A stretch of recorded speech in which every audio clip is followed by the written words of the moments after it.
අද සිංහල ගීක් ෂෙයාර් අපේ ගීක් යාළුවෝ ඔක්කොම ආයිබන් කියලා පිළිගන්නවා. ඉතින් අද මම ගෙනල්ලා තියෙන්නේ OnePlus 3 ෆෝන් එක. ඉතින් ඔයාලා දන්නවා මීට කලින් OnePlus කියන කම්පැනි එකේ OnePlus 1 කියලා ෆෝන් එකක් රිලීස් කරා, OnePlus 2 කියලා ෆෝන් එකක් රිලීස් කරා. ඉතින් මේගොල්ලන්ගේ මේ ඊගා ෆෝන් එක තමයි OnePlus 3 කියන්නේ. ඉතින් එහෙනම් අද අපි බලමු OnePlus 3 ෆෝන් එක මොන වගේද. අද ගීක් රිවිව් එකට ස්පොන්සර් කරන්නේ Celltronic. ඉතින් ඔක්කොටම කලින් අපි ෆෝන් එක මේ විදිහට අන්බොක්ස් කරගමු.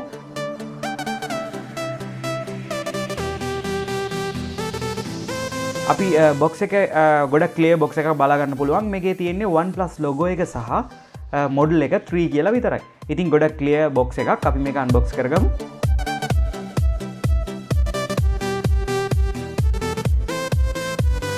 මෙන්න තියෙනවා අපේ OnePlus 3 සුපිරි ඩිවයිස් එක.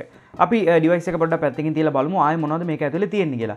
ඉතින් අපිට ලස්සනට පැකේජ් කරලා තියෙනවා ඩොකියුමන්ට් ටික බලා ගන්න පුළුවන්. මේකේ ඩොකියුමන්ට් ටික සහ මේකේ යූසර් ගයිඩ් එක වගේ දේවල් සහ ස්ටික් එකකට අමතරව මේකේ SIM removal tool එක බලා ගන්න පුළුවන්. ඉතින් මේක අපි අයින් කරාම මේක ඇතුලේ තවත් අපිට තියෙනවා මේ ෆෝන් එකේ charger එක, wall charger එක සහ ඊළඟට අපිට මේකේ data cable එක සහ ෆෝන් එක charge කරන්න පුළුවන් විදිහට පාවිච්චි කරන්න පුළුවන් cable එක බලා ගන්න පුළුවන්. ඉතින් බලන්න මේවා ගොඩක් quality එකට සාමාන්‍ය ෆෝන් එකකට වඩා හදලා තියෙනවා අපිට බලා ගන්න පුළුවන්. ඉතින් මේ ෆෝන් එකේ විශේෂම දේ තමයි මේකේ තියෙන hardware performance වගේ දේවල්. ඉතින් අපි ඒ හින්දා මුලින්ම ඒ දේවල් ගැන කතා කරමු. මේ ෆෝන් එකට තියෙන Snapdragon 820 chipset එකක්. ඉතින් ඒ වගේම Adreno 530 GPU එකක් තමයි මේකට තියෙන්නේ. මේකේ built-in storage එකක් එනවා 64GB. හැබැයි මේකට මෙමරි චිප් එකක් ගහලා ඔයාලට මෙමරි එක එක්ස්ටෙන්ඩ් කරගන්න නම් බෑ. ඉතින් මේකේ RAM එක කීයයි කියලාද හිතන්නේ? 6GB RAM එකක් මේකේ තියෙනවා. ඉතින් පළවෙනි වතාවට තමයි මේ වගේ සුපිරි 6GB RAM එකක් එක්ක ෆෝන් එකක් මේ විදිහට රිලීස් වුනේ. ඉතින් ඔයාලා දන්නවා මේ OnePlus 3 කියන ෆෝන් එක පොපියුලර් වෙන්න ප්‍රධාන හේතුව තමයි මේ වගේ සුපිරි ස්පෙක්ස් තියෙන ෆෝන් එකක්. ඉතින් අනිත් මේ ළඟදී රිලීස් වෙච්ච ෆෝන් එක බලද්දි මේ ස්පෙක්ස් සුපිරියටම තියෙනවා. ඉතින් මේ වගේ ස්පෙસિෆිකේෂන් ගොඩක් තියෙන ගොඩක් හොඳට පර්ෆෝම් කරන්න පුළුවන් මේ වගේ ෆෝන් එකක් සාමාන්‍ය මිලකට දෙන එක තමයි මේ OnePlus ලගේ එකම අරමුණ. ඉතින් ඒ නිසා තමයි ෆෝන් එක මෙච්චරම පොපියුලර් වෙලා තියෙන්නේ.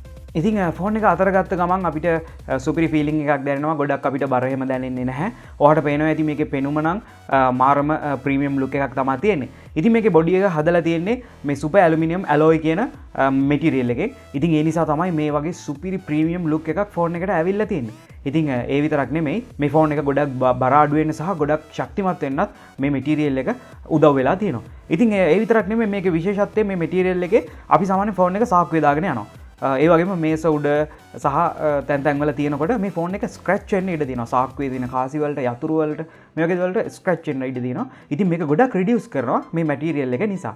ෆෝන් එක බොඩි කලර්ස් දෙකකින් එනවා. මේ ග්‍රැෆයිට් කියන එක සහ සොෆ්ට් ගෝල්ඩ් කියන කලර්ස් දෙකෙන් තමයි අපිට ෆෝන් එක මිලදී ගන්න පුළුවන් වෙන්නේ. ඊට පස්සේ අපි මේකේ බලමු මේ ෆිසිකලි මොනවද ෆෝන් එකේ තියෙන්නේ කියලා. අපිට සාමාන්‍ය පවර් බටන් එක බලා ගන්න පුළුවන්. ඊට පස්සේ මේ පැත්තේ වොලියුම් රොක එක බලා ගන්න පුළුවන්. ඊට අමතරව එක්ස්ට්‍රා මේකේ දෙයක් තියෙනවා alert slide කියලා බටන් එකක්. අපිට මේක මේ විදිහට ස්ලයිඩ් කරන්න පුළුවන්. positions තුනක් තියෙනවා.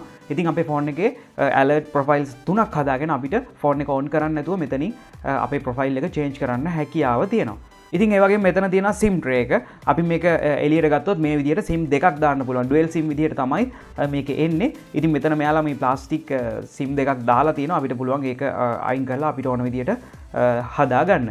ඉතින් මේ ෆෝන් එකේ පල්ලෙහා බැලුවොත් අපිට බලා ගන්න පුළුවන් ස්පීකර් එක, USB port එක සහ 3.5mm jack එක. මේ USB port එක ගොඩක් ස්පෙෂල්. මොකද මේකේ ස්ටෑන්ඩඩ් එක USB type C. ඉතින් Type C වල විශේෂත්වය ගැන මම කලින් වීඩියෝ එකක් කරා. ඔයාලට ඒක බලන්න පුළුවන්. ඉතින් මේකේ ගොඩක් ස්පීඩ් අපිට data transfer කරන්න පුළුවන්. ගොඩක් ලොකු කරන්ට් එකක් යවන්න පුළුවන්. ඒ වගේම හොඳම දේ මේක අපිට දෙපැත්තම plug කරන්න පුළුවන්. ඊට පස්සේ ෆෝන් එකේ ඉස්සරහා බැලුවොත් අපිට මේ විදිය සෙන්සර් එක, කැමරා එක, සෙල්ෆි කැමරා එක සහ ස්පීකර් එක බලා ගන්න පුළුවන්. ෆෝන් එකේ වල්ලා මේ බටන් ටික ගත්තොත් ඇත්තටම මෙතන ෆිසිකල් බටන් එකක් නැති තරම්. මොකද මේ දෙපැත්තේ කැපැසිටි බටන් දෙකක් තියෙන්නේ සාමාන්‍ය ඕන ෆෝන් එක ඔයා දන්නවා. ඉතින් මේකේ මේ මැද තියෙන මේ ප්‍රධාන බටන් එකත් අපිට ෆිසිකල් බටන් එකක් නෙමෙයි. ඒක තද කරලා ඔබන්න ඕනේ නැහැ. මම ෆෝන් එක අතර ගත්ත පළවෙනි වෙලාවේ මේක පොඩ්ඩක් තද කරලා එබුවා. මොකද අපි සාමාන්‍යයෙන් ඒක ගොඩක් තදට ක්ලික් කරලානේ හෝම් එකට වගේ යන්නේ. එහෙම ඕනේ නැහැ. ඇඟිල්ල ගෑවුන ගමන් මෙයා මේ බටන් එකේ ඇක්ෂන් එක ගන්නවා. හරි අපි එහෙනම් ෆෝන් එක ඔන් කරලා ෆෝන් එකේ ඇතුළ ගැන කතා කරමු. අපි settings කියලා බැලුවොත් මේක default එන්නේ Android 6.0.1 ඒ කියන්නේ Android marshmallows එක. ඉතින් ඔයාලා දන්නවා මේ PO Android අරගෙන මේ OnePlus 3 ලා කරන්නේ මේ එයාලටම ඕන විදිහට customize කරනවා.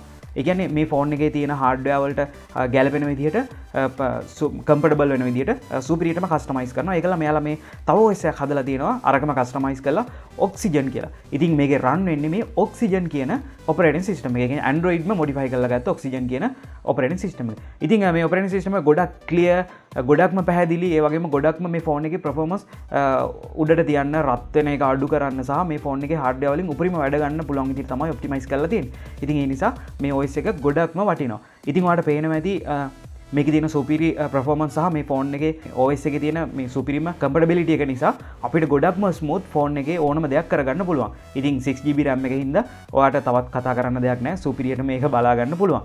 ඉතින් ගොඩක් ලස්සනට ෆෝන් එක කස්ටමයිස් කරලා තියෙනවා මේකේ ඉන්ටර්ෆේස් එක. ඒ වගේම අපිට ඕන විදිහට කස්ටමයිස් කරන්නත් පහසුකම් මෙයාලා දීලා තියෙනවා. උදාහරණයක් විදිහට අපිට ඩෙස්ක්ටොප් එකේ මේ විදිහේ සුපිරි ෂෝට්කට්ස් ටිකක් මේගොල්ලෝ දීලා තියෙනවා. ඊළඟට තවත් විශේෂත්වයක් තමයි මේකේ මේ ගෙස්ට් කියන පහසුකම. ඉතින් ඔයාලට පුළුවන් ෆෝන් එක මේ විදිහට ඕෆ් වෙලා තියෙනකොට අපි සාමාන්‍යයෙන් ෆිසිකල් බටන් එකක් ඔබලානේ මේක ඕපන් කරන්නේ. එහෙම ඕනේ නැහැ. අපිට මේ ඩිස්ප්ලේ එක උඩ දෙපාරක් ඩබල් ටැප් කරාම මේකේ ඩිස්ප්ලේ එක ඔන් වෙනවා. ඉතින් ඒ වගේම අපිට තවත් ගෙස්ට් ෂෝට්කට් දෙක තුනම මේකට දාගන්න පුළුවන්. උදාහරණයක් විදිහට මම මේ විදිහට O අකුර ඇන්දොත් මේකේ එකපාරටම කැමරා එක ඔන් වෙනවා. ඉතින් මේ විදිහට ෂෝට්කට් කීපයක්ම ඔයාලට දාගන්න පහසුකම මේ ඔපරේටින් සිස්ටම් එකෙන් ඔයාලට දීලා තියෙනවා. ඉතින් ෆෝන් එකේ සිකියුරිටි ගැන බැලුවොත් අපිට මේකේ සාමාන්‍ය පාස්කෝඩ් එකක් සහ පැටර්න් වලින් අන්ලොක් කරන්න පුළුවන්. ඊට අමතරව මේකේ ෆින්ගර්ප්‍රින්ට් එකෙන් ඔයාලට ෆෝන් එක අන්ලොක් කරගන්නත් පුළුවන්. ඉතින් මේ වෙනකොට රිලීස් වෙලා තියෙන ෆෝන් වලින් දෙවෙනියටම ස්පීඩ් එකෙන් ෆින්ගර්ප්‍රින්ට් එක අන්ලොක් වෙන ෆෝන් එක තමයි OnePlus 3 කියන්නේ. ඉතින් එහෙනම් අපි දැන් ඩිස්ප්ලේ එක ගැන කතා කරමු. ඉතින් මේ 5.5 inch ඩිස්ප්ලේ එකක් තමයි ෆෝන් එකට තියෙන්නේ. මුළු සම්පූර්ණ ෆෝන් එකෙන් මේ ඩිස්ප්ලේ එක අනුපාතයක් විදිහට ගත්තොත් 175ක් විතර වගේ ඩිස්ප්ලේ එක තමයි ෆෝන් එකේ බලා ගන්න පුළුවන් වෙන්නේ.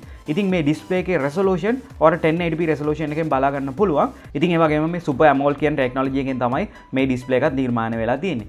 ඊට අමතරව මේකේ උඩ මේ තියෙන ග්ලාස් එක Gorilla Glass 4 වලින් තමයි බලගන්නලා තියෙන්නේ. ඉතින් ඔයාලා දන්නවා අර කලින් මම බොඩි එක ගැන කිව්වා වගේ තමයි මේකේ ස්ක්‍රැච් එහෙම අඩු වෙන්න තමයි මේ Gorilla Glass 4 කියන ටෙක්නොලොජි එකෙන් හදපු මේ ඩිස්ප්ලේ එක අපිට උදව් වෙන්නේ. ඉතින් මම දැකපු සුපිරිම කැමරාස් දෙකක් තමයි මේ OnePlus 3 එකේ ෆ්‍රන්ට් එකයි බැක් එකයි. ඉතින් Sony sensors දෙකක් පාවිච්චි කරලා තමයි හදලා තියෙන්නේ. මේකේ බැක් කැමරා එක 16 මෙගාපික්සල්. ඒ වගේම ෆ්‍රන්ට් එක එහෙම නැත්නම් selfie කැමරා එක 8 මෙගාපික්සල් වලින් බලා ගන්න පුළුවන්. ඒ වගේ මේ වෙනකොට ලෝකේ තියෙන ගොඩක් හොඳ කැමරාස් ටෙක්නොලොජි මේ ෆෝන් එකේ පාවිච්චි වෙනවා. උදාහරණයක් විදිහට කිව්වොත් මේ fast focusing සහ low light situation වලදී අපිට ෆොටෝ ගන්න පුළුවන් විදිහට HDR එක එහෙම මේකේ ගොඩක් quality. ඉතින් ඒ වගේම මේ image එක stable ගොඩක්. මොකද දැන් අපි සාමාන්‍යයෙන් වේගින් යනකොට ෆොටෝ එකක් ගන්නකොට දුවන ගමන් ෆොටෝ එකක් ගන්නකොට වගේ image එක blur වෙනවා. එහෙම නැත්නම් අර speed යන ගතියක් තියෙනවා. ඉතින් මේකේ මේ ඇත්තටම image stabilization technologies කීපයක්ම පාවිච්චි කරලා අපි ගන්න image එක මේක stable කරනවා. ඒ වගේම තමයි මේකේ මේ තියෙන manual mode එක. ඒ කියන්නේ ගොඩක් වෙලාවට ඔය professional photography කරන අයට manual විදියට කැමරා එක ඕන විදියට adjust කරගෙන අපිට ෆොටෝස් අරගෙන raw file එකක් විදියට අරගෙන ඕන විදියට customize කරගන්න පුළුවන්. ඉතින් ඊට අමතරව මේකේ time lapse, speed, slow motion මේ වගේ ගොඩක් දේවල් තියෙනවා. ඉතින් වීඩියෝ වල අපිට මේකේ 4K වීඩියෝ දක්වා රෙකෝඩ් කිරීමේ පහසුකම තියෙනවා. ඉතින් අපි මේකේ front camera එක එහෙමත් නැත්නම් selfie camera එක ගැන කතා කරොත් ඒක 8 megapixel camera එකක් තියෙනවා. ඒකෙත් ගොඩක් software technologies වලින් මේක improve කරලා තියෙනවා. අපිට ඕන විදියට ගන්න පුළුවන්. ඒකින් මට නම් විශේෂත්වය උනේ මේ අපිට ඩිස්ප්ලේ එකවත් එතකොට බටන් එකක්වත් අල්ලන්නේ නැතුව selfie ගන්න පුළුවන් විදියක් තියෙනවා. ඉතින් මේකෙන් අපේ මූණේ තියෙන ඉරියව් එයා process කරලා මේක selfie එකක් වෙන්නේ නැති කියලා එයා guess කරලා selfie එක ගන්නවා බලා ගන්න පුළුවන්.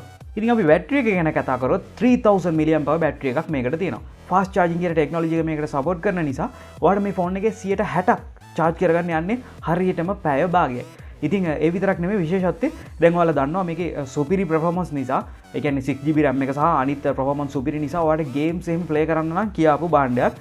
ඒ වගේම මේකේ සුපිරි display එකත් ඒකට නියමටම උදව් වෙනවා. ඒ නිසා ඔයාලා දන්නවා game play කරද්දී අපිට ඉක්මනට බැටරි එක බහිනවා.